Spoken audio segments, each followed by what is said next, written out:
And we are back here on the GSMC Football Podcast. And for the third part of the show, we are going to now rank the running backs in the AFC North. So let's get right into that. And listen, I have come prepared with graphics today. All graphics mostly throughout the show. Um, so, you know how I feel about the AFC North. It is the toughest division in the NFL. Now, with this ranking, I mean, it was kind of tough, and I'll explain why as I go through it.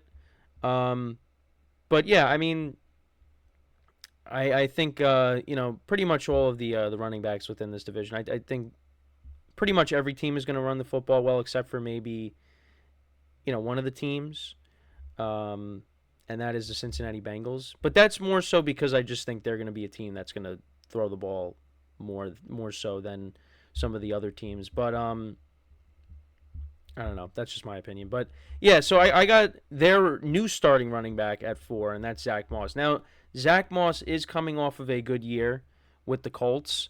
He filled in nicely for Jonathan Taylor when Jonathan Taylor missed the beginning of the season.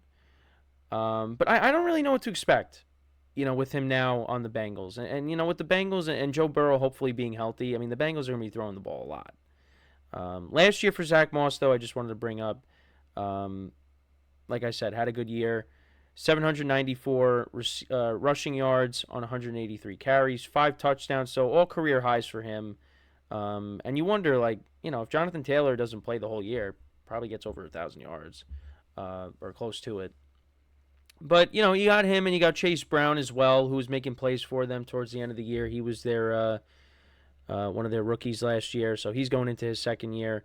But yeah, I don't really know what to expect from Zack Moss with the Bengals. Now, again, had a productive year. I think, could that translate with the Bengals? Sure. I mean, the Bengals have a good offense, and, they're going to really need a good running game to, balance this passing attack. I mean, especially with Joe Burrow working, now that he's back from injury, I mean, you don't want to, you want him to ease him back into it, not have him throw the ball a ton. I mean, he's going to, but you guys know what I mean.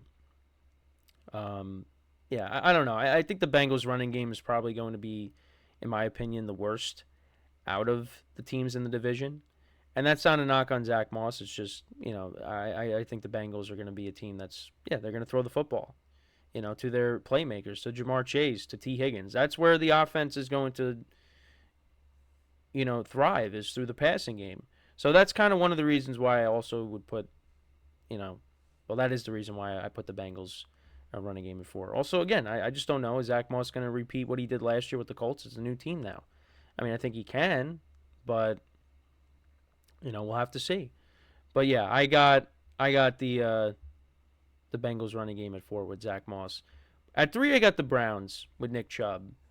And now for me, if Nick Chubb is healthy, and last year doesn't happen, I mean, Nick Chubb's probably either at 2 or 1. But because of the uncertainty with him working his way back, and who knows if he's going to play in week 1. I mean, you got Deontay Foreman and Jerome Ford, who did a nice job last year filling in, and you also have Nyheim Hines as well. I mean, we don't know if Nick Chubb's going to be ready to start the season. And on top of that, when he does come back, I mean, he's not going to get a heavy workload. They're really going to ease Nick Chubb back into it. And like I said, if Nick Chubb is healthy, I mean, I put him either at 2 or 1. But because I'm not, there's some uncertainty with whether or not he's healthier or not, probably going to just leave him at 3 for the time being. I think this Browns running game, the Browns are going to run the football a lot, I feel. Because also they have a quarterback that's working his way back from injury too, in Deshaun Watson.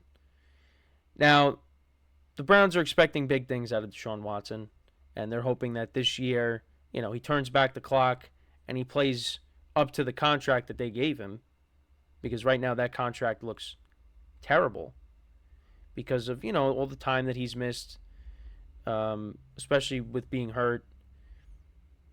they are expecting big things out of Deshaun Watson. Now, if you get a healthy Deshaun Watson and you ease Nick Chubb back in and he's healthy, combined with the good defense that the Browns have, I mean, this team is going to be a problem. But now I have more confidence in, believe it or not, I have more confidence in Nick Chubb than I do with Deshaun Watson.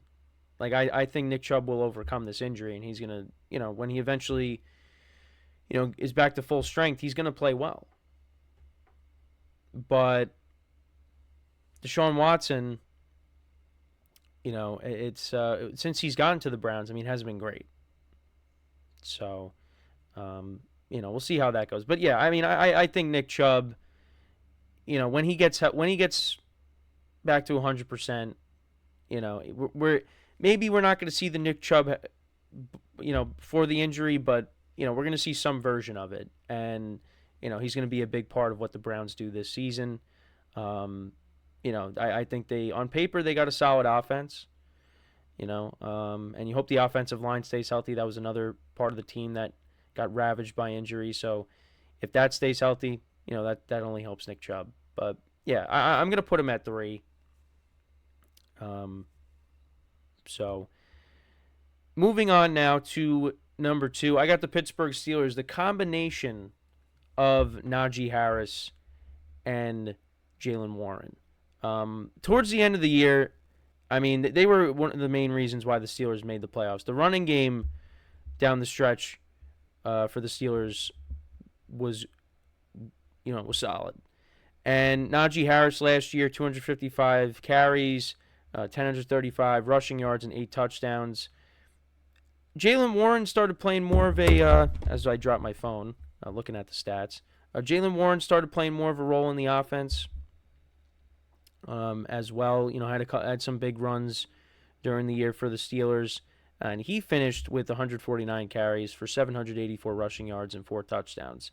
And the Steelers, they put an emphasis on the offensive line in the draft, which you would imagine that's going to help the running game out. And, we'll see how it is, especially now with the new quarterbacks, Russell Wilson, Justin Fields. We'll see, how that plays out, because I know we've talked about that recently, the quarterback competition between those two. But, yeah, I just think right now I would put them at 2. Like I said, if Nick Chubb, if last year doesn't happen, the injury, I'd probably put him at 2. But, because of how the Steelers played and combined with the Chubb injury, going into this year, I got them at 2. Najee Harris, this could be his last year with the Steelers. They didn't pick up his 5th-year option. Jaylen Warren kind of, he started playing more into Najee, cutting into Najee's playing time. And rightfully so. I mean, he was playing well last year. Najee, towards the end of the year, had some good games. So, yeah, I think these two as a duo, I think they're solid. So, I expect that to continue. Like I said, Steelers put an emphasis on the offensive line. And I think, look, however you want to look at the Steelers quarterback position, compared to what it was last year, it was an upgrade. So, and I think when you look at the Steelers passing game, yeah, I mean, you got George Pickens, you got Pat Freiermuth. I mean, Roman Wilson got hurt, and you hope he, is fine. I mean, it was just an ankle sprain, but, still going to be week to week, like I said yesterday. But, yeah, I mean, the passing game, I have my concerns there, because there's just a lack of depth at the receiver position, and we got to see, who steps up. But, yeah, I think the Steelers are going to run the football with these two guys, and I think they're going to find a lot of success in that this year. And that's going to be one of the reasons why the Steelers are going to be a competitive team this year, is because of that running game. And they can control the game with that. So I got them at 2. And then at 1, I got the king, Derrick Henry. I think he landed in probably the best spot going from the Titans to the Ravens. The Ravens are a team that are gonna run the football, not just with him, but also with their quarterback, Lamar Jackson. I mean, I really loved this move for the Ravens. Now, Derrick Henry is, 30, and, has took a lot of punishment over the course of his career just because of how big he is. And you wonder, going into the season, how is he gonna be? And I think, Most of us think he's going to do well, but there's some concerns, I would say, just because of him getting up there in age. But I think with him ending up on the Ravens, this was probably the best spot for him. And I feel like the Ravens are going to do a good job at controlling his workload, not giving him a ton, like he did in Tennessee.